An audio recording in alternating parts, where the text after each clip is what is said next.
The Books Podcast, presented by Tim Hague. Hello and welcome to this episode of the Books Podcast. I'm Tim Hague and I've had the privilege of talking to some wonderful authors for this series. We've had Neil Jordan, Joanne Harris, Ian Banks, Terry Pratchett, Helen Lewis, many, many more.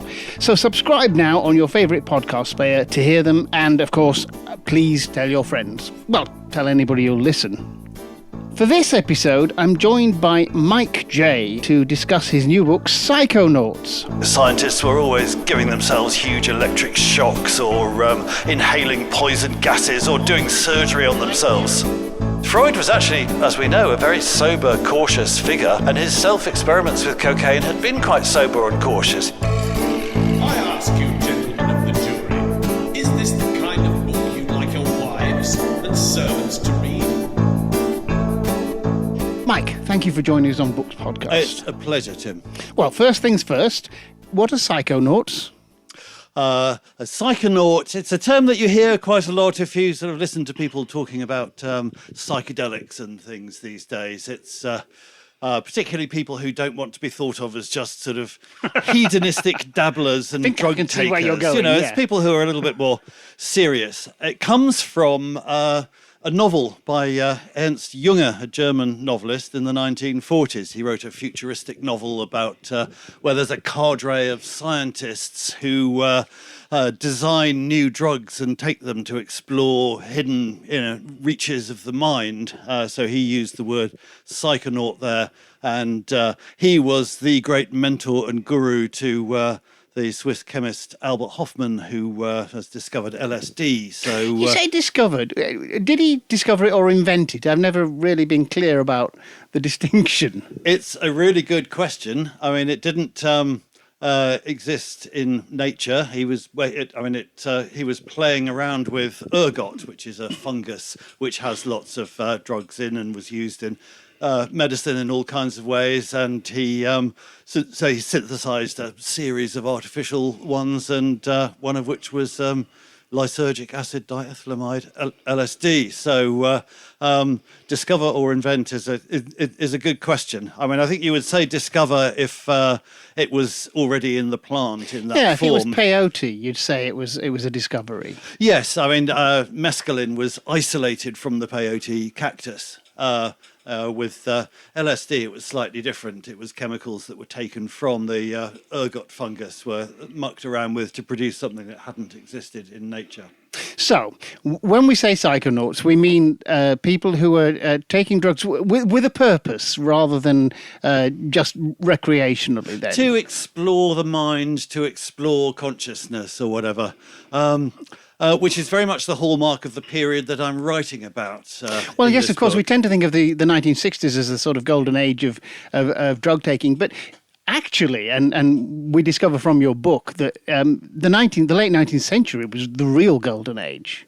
Yes, that's right. I mean, like most people, I grew up assuming that drugs had kind of been invented or discovered in the 1960s, and nobody much had been interested in them before.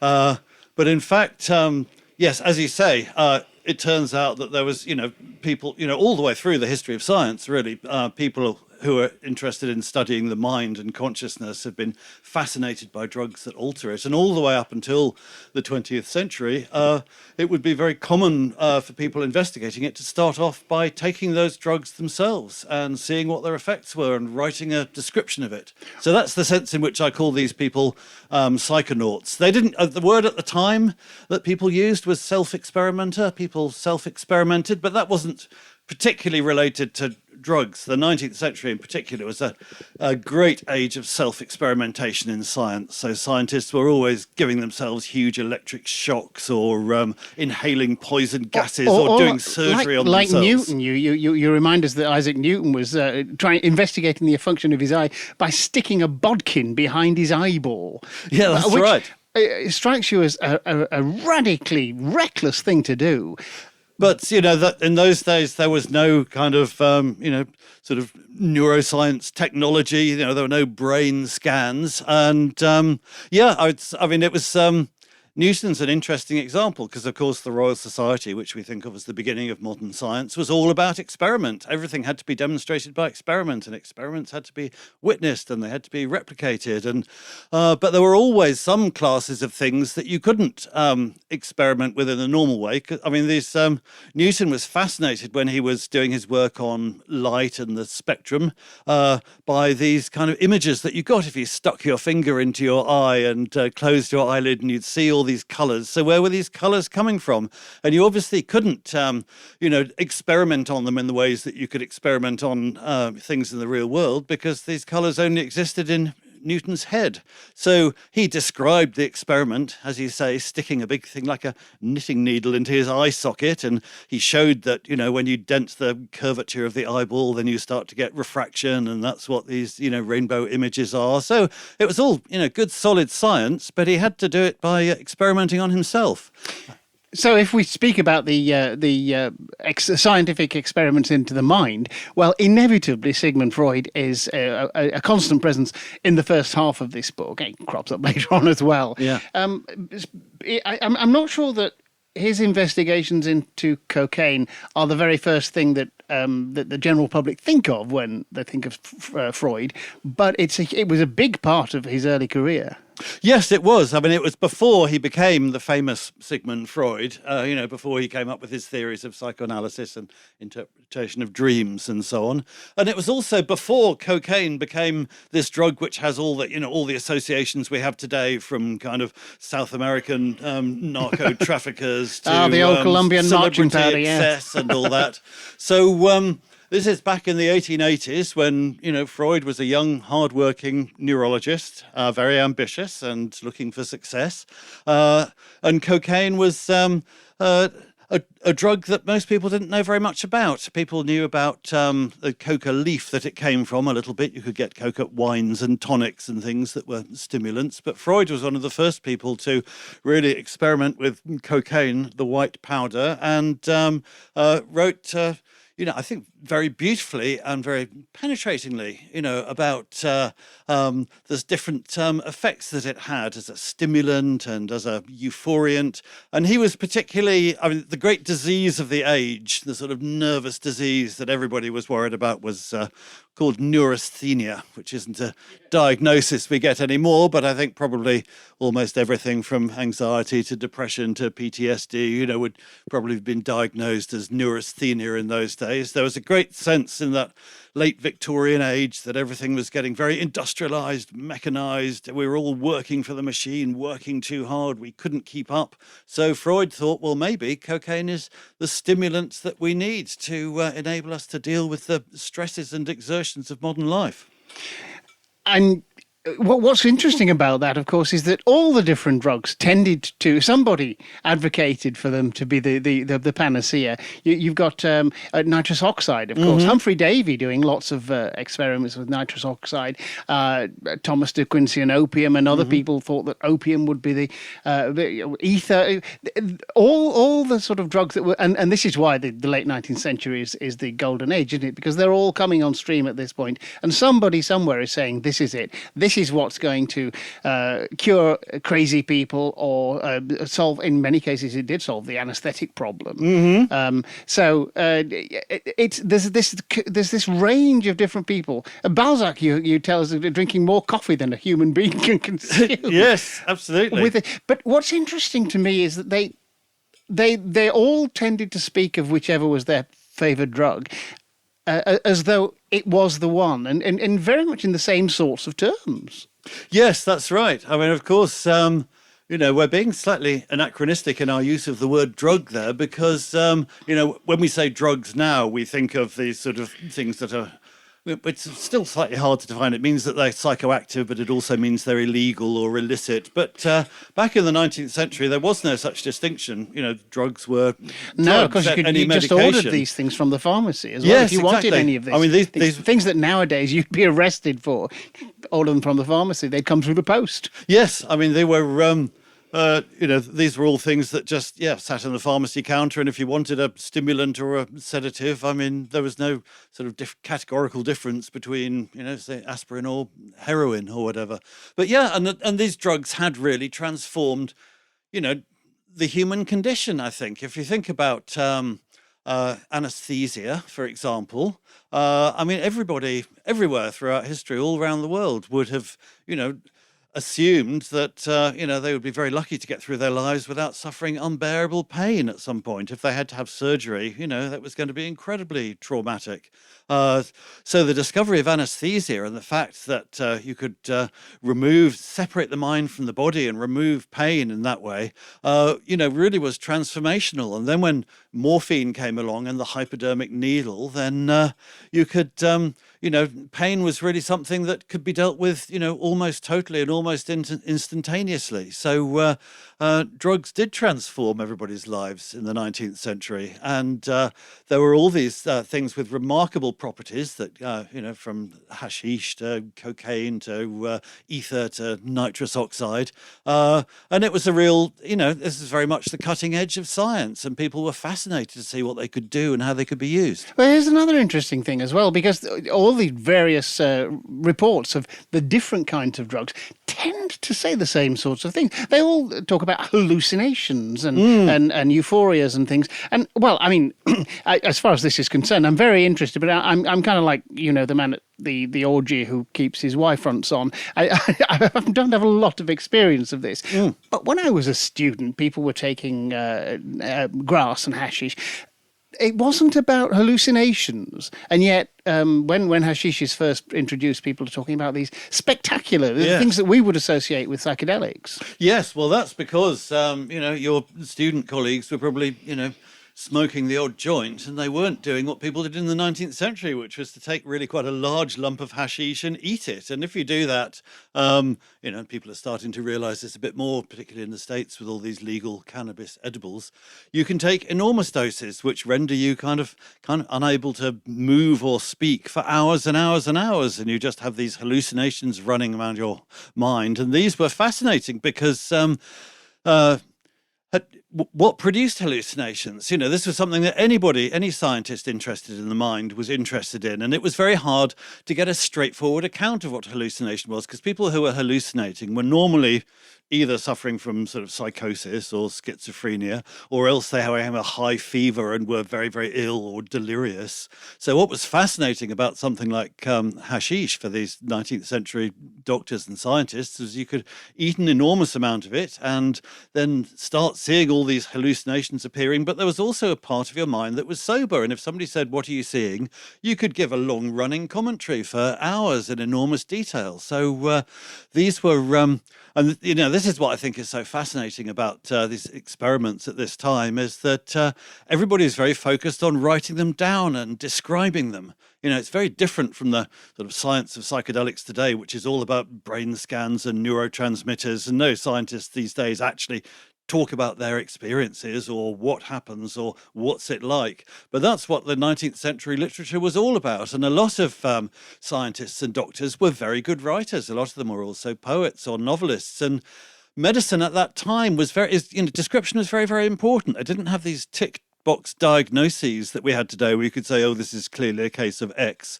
They got very, very good at, if you said to a doctor you had a cough, he'd say, "What sort of cough? Would you kind of, was a hacking cough, a dry cough, a productive cough?" That's, there was a great language there. So a lot of this experimentation was really focused on producing these often very beautifully written and quite literary first-person reports. You're very good in your book, actually, on this change, the sociological change over time, where you've got this late 19th century syndrome of a lot of people self-experimenting and investigating the mind. Then we go into the early 20th century, and it gets derailed by the behaviorism, which was always, as far as I'm concerned, was always a dead end, and completely missed the point. But then, of course, you can move on to technological investigations. So there is a change in attitude. And of course, the first half of the 20th century, you've also got the prohibition, the puritanical attitude, which brings in the new use of the word drugs and disapproves of them in a way that was less true. Although, of course, and this is where I wanted to go back to. In the 90s, there's a point at which experimentation can become dissipation. There were people who overdid these things and suffered and were classic drug addicts back then, even within the groups who were taken. Again, from your book, you make the point that most drug addicts in the late 19th century were either very rich or doctors. Yes. Because who else was going to have access to these things? That's right. Yes, there's an amazingly fast turnaround between the late 19th century, which again in the broader culture we think of that as the yellow 90s and the decadent era, and that really stops very suddenly, almost as soon as the clock ticks round to 1900, almost to the day. You can see this huge cultural change, and when people look at the history of drugs, it's very obvious, and people say, oh, this is the beginning of the war on drugs and the prohibition movement, and that's true. But what I hadn't really realized until writing this book was how much the science of drugs changed. As you say, in the 19th century, describing these experiences, these hallucinations and these euphorias was fascinating. Nobody had ever been there before. We were just starting to understand, that there was an unconscious mind, that was not, that we weren't aware of, and that, it's different states of consciousness, our minds behaved quite differently. So that was all fascinating. But then, as you say, in the early 20th century, behaviorism came along, and people started running. It was more interesting to run rats through mazes than it was to listen to, some doctor pontificating about their drug experiences. But it was also the age of statistics. It was I think people always said the 19th century was the era of the individual, and certainly a lot of these figures that like Baudelaire and Thomas de Quincey, are very much maverick individual figures. And the 20th century was the beginning of mass movements and mass politics and mass culture. And people started to collect much, much more data about people, things like the sort of actuarial statistics that insurance companies gathered. So you could see that, looking at people as a mass rather than as individuals, you could say, oh, well, people who are heavy drinkers, or who use drugs are also the people who tend to suffer from chronic diseases and whose life expectancy is lower. So you could start to put people into classes, and drug takers became, people who were impulsive and kind of had sort of poor impulse control and made bad decisions. And once that image started to develop, then it was, well, we must control these things. So the whole language of talking about drugs moved into this language of sort of prohibition and regulation and restriction. And when that was the sort of tenor of the conversation, it was much harder for people to say, I had an amazing experience on drugs. It just... Yeah, but of course, by definition, there are no first-hand experiences of fatal overdoses. Yes, that's right. Yes, exactly. I was very taken with, you tell us about Dr. Ernst von Fleischl-Marxow, yes, who was a mentor for Freud. We're back to Freud, of course.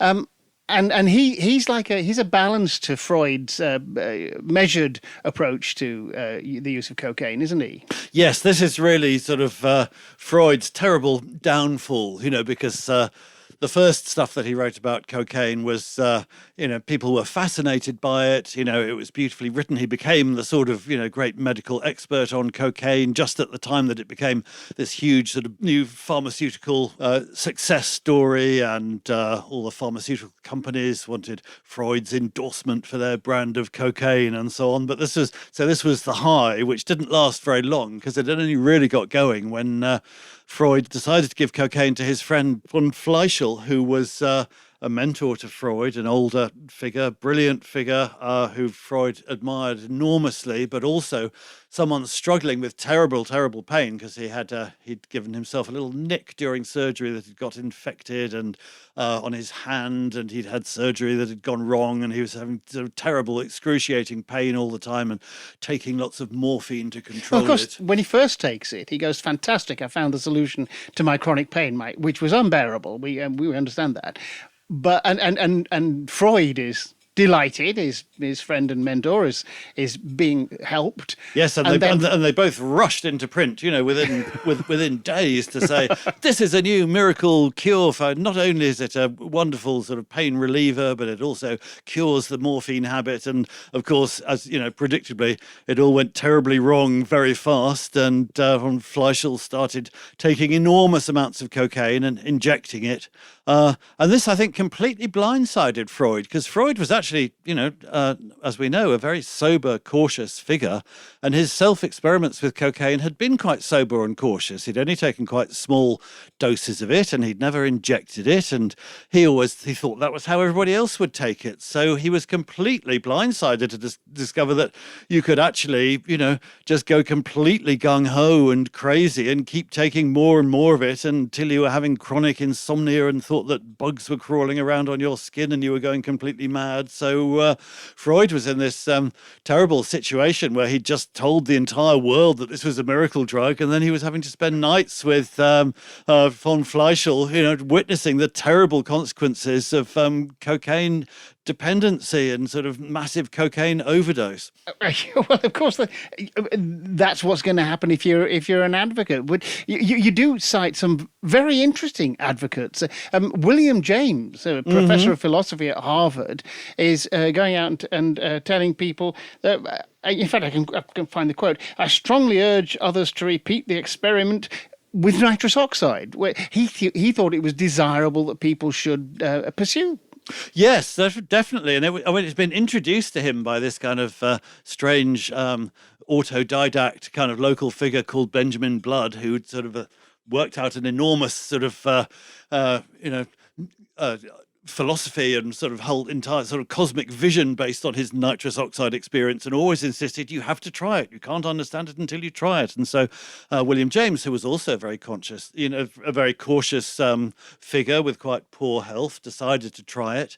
And I think it's very influential on the whole rest of his philosophy the next sort of 20 or 30 years. It made him 20 years after he took nitrous oxide in his, great final work, The Varieties of Religious Experience, he said, the lesson that I learnt, that I've never forgotten, was that there are all kinds of states of consciousness, and our normal waking state of consciousness is just one of many. And, just a lungful of nitrous oxide or something like that can take you into a different state of consciousness where the world looks completely different. And, this became sort of really a big part of his philosophy. I mean, we think of, the phrase of his we probably remember most is stream of consciousness, that our consciousness isn't just one idea followed by another idea followed by another idea, like carriages on a train. It may have been onto something too. So there's all kinds of things swirling around in our mind all the time, and we might be having trivial thoughts and profound thoughts and transcendental experiences all at the same time. Well, of course, that brings us to another point, which is that there was another side of this experimentation, which is a kind of spiritual and religious. Was there a split between the scientists and the spiritualists in their approach to taking these drugs?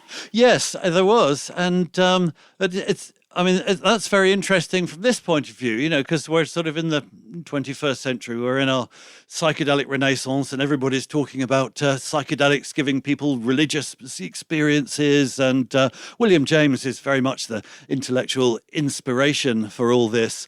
But people using things like ether or chloroform or nitrous oxide were finding, like William James, that you could have these experiences where you seemed to go to a completely different reality. You lost all sense of your body. You seemed to exist in another dimension. And then you kind of came back with this often kind of massively significant sense of revelation, which was very hard to write down and capture. So what was going on here? For some people, this was like, well, this is obviously telling us something about the brain when it's disconnected from the body. This is just a physiological response. There were other people saying, well, maybe, this is a conduit into the subliminal mind. Maybe we have, all these other parts of our brain that we don't understand. And then there were other people saying, well, maybe this is just a connection to actually a genuine alternate reality, the astral plane or whatever. Maybe we're actually, contacting spirits. So the same experience, which was a very experience that couldn't really be explained within sort of normal, ordinary reality. All sorts of people were finding, as they do today, very, very different explanations for that, what that might be. Might that be telling us something about our minds, or might it be telling us some sort of deeper truth about the universe? Well, you use the phrase psychedelic renaissance there. Do you think that we are moving into a sort of a new approach? Because my sense is that there's still a very puritanical approach to mind-altering substances. Do you think we're growing up from that? The book, in a way, it's not polemical, but I'm wondering if you have an attitude to the disapproval or the acceptance. I think we're heading back towards a more kind of sort of polyphonic engagement with drugs. So I think at the beginning of the 20th century, when the word drugs started to be used in the sense that we're using it now, it meant something that was illegal and sort of dirty and probably foreign and medically inadvisable. It was not something that was bad. And I think that's part of the reason why 50 years later, in the sort of post-war period in the 20th century, the word psychedelic, when it was first coined, by Aldous Huxley and Humphrey Osmond, was very useful because it didn't have these pejorative associations. In fact, it had, rather sort of positive ones. It meant, kind of self-transcendence and personal growth and mystical experience and all these rather exciting positive things. So I think what we had in the first half of the 20th century was, all drug use was pathologized. And I think that hasn't gone away, and it's clearly still here. But I think it's been joined by this other idea, and which I think psychedelic captures, that these drugs might have, sort of beneficial uses. And they've really been instrumentalized now in the sort of medical professional, people talking about psychedelic therapy and running clinical trials of them as treatments for different types of mental disorders. And I think that really has changed things in terms of at the level of, bureaucracy, that these drugs are not simply banned anymore. In fact, there's an enormous amount of money going into, people trying to, start up companies and Silicon Valley entrepreneurs trying to license them and corner the market in them and sell them. Well, of course, cannabis is now has been rehabilitated, hasn't it? Yes, it has. So I think we're in this strange situation with psychedelics and with cannabis, where there's an enormous amounts of money coming from sort of, drug enforcement and government programs to close them down, and at the same time, there's just large amounts of money also pouring into trying to commercialize them and make them available under strict medical controls so they can be monetized, of course. That's exactly where I was going. Do you think that the problem that the authorities have with these mind-altering substances is that they're democratic, that they're not in the behaviorist way, something you can categorize and turn into statistics? They are a personal experience, and authoritative organizations don't like that much at all. No, that's right. And I think in the same sense, they're kind of they're hard to make money out of, So I think we talked about another of your books earlier, a few years ago, in which I think you said that the drugs trade is like the third biggest. Yes, that's right. Money-making trade in the world. Yeah. So they're not difficult to make money out of. Sure. Well, no, and of course the pharmaceutical industry is absolutely enormous, and the amount of money made for sort of licensed and proprietary pharmaceuticals is in the billions and billions. It's absolutely enormous. I think the problem is with turning something like things like psychedelics into that, because your magic mushrooms, grow anywhere. You can simply go and pick them, and these, they're not enormously valuable commodities unless you somehow, get a commercial monopoly on them. And I think, when I look at all the sort of work that's being done on psychedelic therapy and clinical trials, it seems to me that the sort of the sort of question behind this that she's hiding is kind of, how do we make money out of this? Well, obviously we'd have to restrict their use to doctors, and obviously the doctors would have to charge by the hour for these experiences, and obviously the drugs would have to be licensed and come from pharmaceutical companies and be charged at the rate that,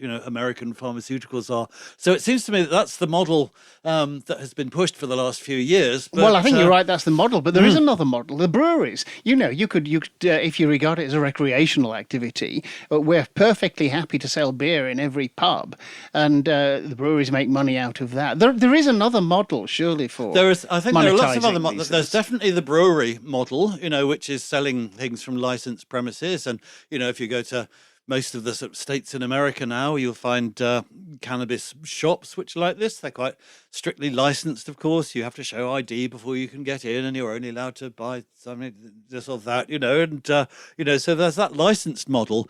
But then there's also a kind of a real grassroots model, which has grown up with cannabis in countries like Spain, quite a lot of Southern Europe, which is a sort of growers club model where... I don't know about this. It's sort of...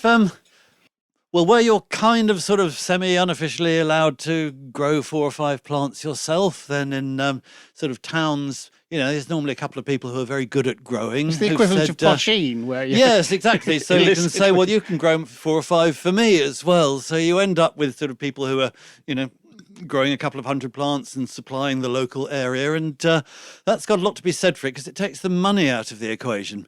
And it also means it takes the drugs off the streets, because local people can find what they want, and then there's no point, you don't get drug tourism because you're not allowed to buy this stuff if you're not from the area. So I think there is a sort of local grassroots model which would work for things like magic mushrooms, just as it does for cannabis. So I think we might expect to see all these different models. I mean, we're already seeing that in the States, in Oregon and I think Colorado have sort of started to decriminalize these sort of plant psychedelics, the cacti and the mushrooms. And you say Colorado, you remind me of Hunter S. Thompson. It's not in your book, but he said something about, hey, given my life and what it's done for me, I'd have to advocate taking hard drugs because it's done me great stuff. Yes, of course. I mean, it's,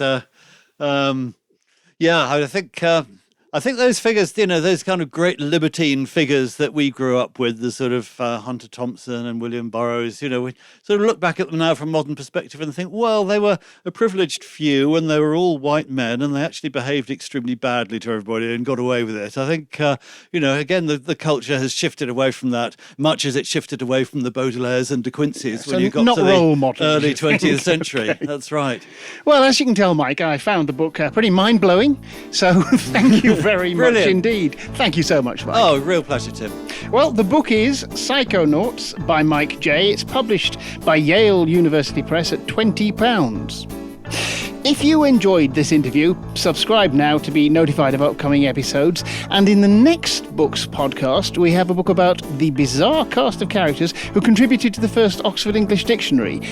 Also in the offing is an exciting new departure for us. We're doing a live recording of a Books podcast. More on that later, so please do click subscribe now and follow us on Facebook at Books Podcast Tim to be kept in the loop.